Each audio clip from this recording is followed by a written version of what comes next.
Apa jadinya jika perusahaan punya strategi hebat tapi tidak punya orang yang tepat untuk menjalankannya?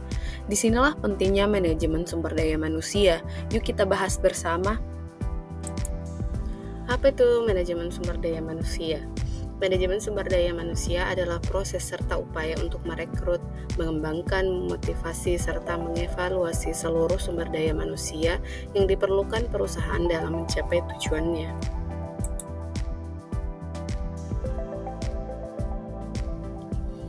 Ada 5 proses utama dalam manajemen sumber daya manusia. Yang pertama yakni Human Resource Planning, yakni merencanakan kebutuhan tenaga kerja yang sesuai dengan strategi perusahaan. Yang kedua yakni Personal Procurement, yakni proses mencari dan mendapatkan tenaga kerja melalui rekrutmen, seleksi, dan penempatan.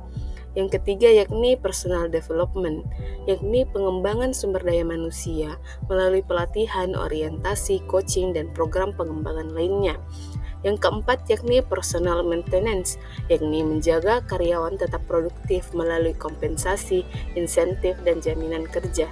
Yang kelima yakni personal utilization, yakni pemanfaatan sumber daya manusia secara optimal melalui promosi, demosi, transfer, atau bahkan pemutusan hubungan kerja atau separasi. Apa sih perencanaan sumber daya manusia? Perencanaan sumber daya manusia adalah strategi untuk memastikan ketersediaan tenaga kerja yang sesuai dengan kebutuhan organisasi. Untuk menyediakan tenaga kerja yang sesuai dengan kebutuhan, organisasi perlu melakukan rekrutmen baik internal maupun eksternal, kemudian melakukan seleksi yakni menyaring calon tenaga kerja berdasarkan administrasi, kualifikasi, sikap, dan perilaku.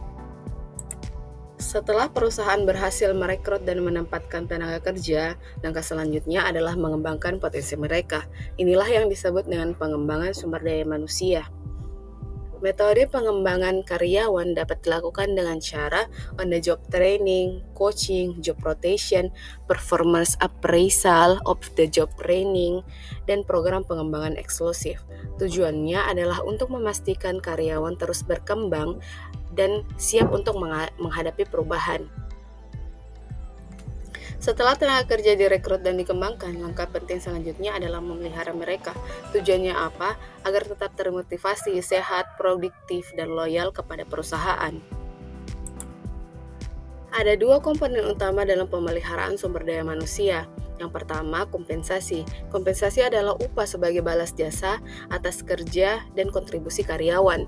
Ini mencakup gaji pokok, tunjangan makan, transportasi, bonus, dan insentif berdasarkan kinerja. Yang kedua yakni benefit atau tunjangan kesejahteraan. Tunjangan tambahan ini seperti BPJS, asuransi, cuti, dan fasilitas lainnya. Selain dikembangkan dan dipelihara, perusahaan atau organisasi perlu melakukan satu langkah penting lagi, yakni pemanfaatan tenaga kerja. Apa maksudnya? Pemanfaatan tenaga kerja adalah proses mengelola dan mengoptimalkan posisi, potensi, dan kinerja karyawan secara strategis agar produktivitas meningkat dan tujuan perusahaan tercapai. Tujuannya jelas, yakni menempatkan orang yang tepat di tempat yang tepat dan di waktu yang tepat. Ada 4 bentuk pemanfaatan tenaga kerja. Yang pertama promosi, yakni kenaikan jabatan. Yang kedua demosi, yakni penurunan jabatan. Yang ketiga transfer atau pemindahan ke bagian lain. Dan yang keempat yakni separasi, yakni pemutusan kerja atau pindah tempat kerja.